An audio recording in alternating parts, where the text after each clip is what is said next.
இல்லாத ஊருக்கு வழி கேட்குற மாதிரி, அதாவது இல்லாத ஊருக்கு வழி கேட்குற மாதிரி இருக்குது. நாங்கள் தான் வெளியில் வந்தாச்சு, அதை பற்றி கேட்க வேண்டிய அவசியம் இல்லை, விட்டுருங்க. ஏன்னா அதெல்லாம் அடுத்த கட்சிங்க, அதில் ஒரு தேசிய கட்சி, அந்த கட்சியில் இவரை மாற்றுவாங்களா அவரை மாற்றுவாங்களா அப்படிங்கிற சொல்லுவதுக்கெல்லாம் எங்ககிட்ட அந்த பவர்ஸ் இல்லை. திருச்செந்தூரில் இன்றைக்கு திருச்செந்தூர் முருகப்பெருமானை தரிசிப்பதற்காக ஆயிரக்கணக்கான பக்தர்கள் கியூ வரிசையில் கிட்டத்தட்ட 24 மணி நேரம் காத்திருந்து தரிசிக்க வேண்டிய சூழல் இருந்தது. அந்த பக்தர்களுக்கு தேவையான குடி தண்ணீர் வசதி மற்ற வசதிகள் கிடைக்கவில்லை என்று பக்தர்கள் குற்றம் சுமத்தினார்கள். இன்றைய அறநிலைத்துறை அமைச்சர் அதற்கு உரிய பதில் அளிக்காமல், ஏன் திருப்பதியில் 2 நாள் 3 நாள்லாம் காத்திருந்து நீங்கள் சாமி தரிசனம் பண்ணுறீங்க அப்படின்னு கேட்டிருக்க, அது தவறு. அங்கே 2 நாள் 3 நாள் காத்திருந்து தரிசனம் பண்ணாலும் அங்கே தேவையான வசதிகள் இருக்குது, குடிநீர் வசதி, கழிப்பறை வசதி போன்ற வசதிகள்லாம் இருக்குது.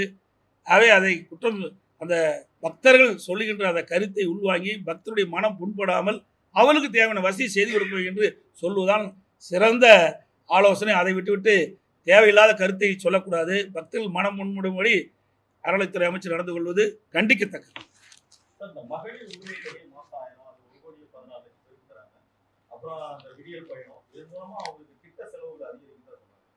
ரைட்டு, உங்களுடைய கணக்கு நான் இதையெல்லாம் நான் சட்டமன்றத்திலே அவர் கேட்டார், நிதியமைச்சர் சொன்னார். 1,10,000 கோடி வருது வருமானம். 2020-21 காட்டிலும் 2024-25 1,10,000 கோடி கூடுதலாக வருவாய் வருகிறது. அதில் ஆண்டொன்றுக்கு எவ்வளோ வரும்? மீறி போனால் ஒரு 17,000 கோடி இந்த 1000 ரூபா கொடுக்குறது வரும். மீதி விடியில் எவ்வளோ வரப்போகுது? ஒரு 500 கோடி வரும். அது மட்டுமல்ல, இன்னும் செலவுகள் இருக்குது, இல்லைன்னு நான் சொல்லலை. அதாவது நம்முடைய அரசு ஊழியர்களுக்கு அகவலைப்படி கொடுக்குறாங்க, அதில் ஒரு 8,000 கோடி. இது எல்லாம் கழிங்க, அதுலேயே மீதி இருக்குதே. மீதி அதுலேயே ஒரு 60,000 கோடிக்கு மேலே இருக்குதே. 1,10,000 கோடி, ஒரு 50,000 கோடி மற்ற செலவெல்லாம் கழிங்க. அப்படி பார்த்தா கூட இன்னும் 60,000 கோடி மீதி இருக்குல்ல. அப்புறம் எதுக்கு 3,53,000 கோடி கடன் வாங்குறீங்க? இவ்வளவு கடன் வாங்கியும் என்ன ஒரு புதிய பெரிய திட்டத்தை கொண்டாந்துருக்கிறீங்க?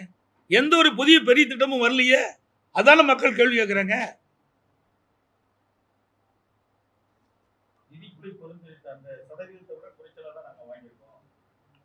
அதாவது கடன் வாங்கலாம், அதை எப்படி திருப்பி செலுத்தணும்? மூலதன செலவு அதிகரிக்கணும்ல. வருவாய் செலவு அதிகரிக்கின்ற பொழுது அதை எப்படி திருப்பி கட்ட முடியும்? இன்றைக்கு கடன் வாங்கின்ற பொழுது மூலதன செலவு அதிகரித்துட்டு இருந்தா ரைட் சொல்லலாம், சரி, வாங்கின கடன் சரியான முறையில் பயன்படுத்தியிருக்காங்க. ஆனால் இவள் வாங்கிய கடன் மூலதன செலவு குறைவாக இருக்குது, வருவாய் செலவு அதிகமாக இருக்குது. அப்படி ஆண்டாண்டு கடன் வாங்கிட்டே போகும்போது அதை எப்படி திருப்பி கட்டுவது?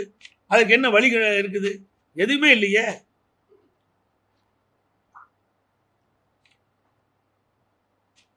அனைத்து ஊடகங்களுக்கும் பத்திரிகைகளுக்கும் வணக்கம், நன்றி சார். அதெல்லாம் ஏன் சார் கேட்குறீங்க சார்? அதாவது நீங்கள் இல்லாத ஊருக்கு வழி கேட்குற மாதிரி, அதாவது இல்லாத ஊருக்கு வழி கேட்குற மாதிரி இருக்குது.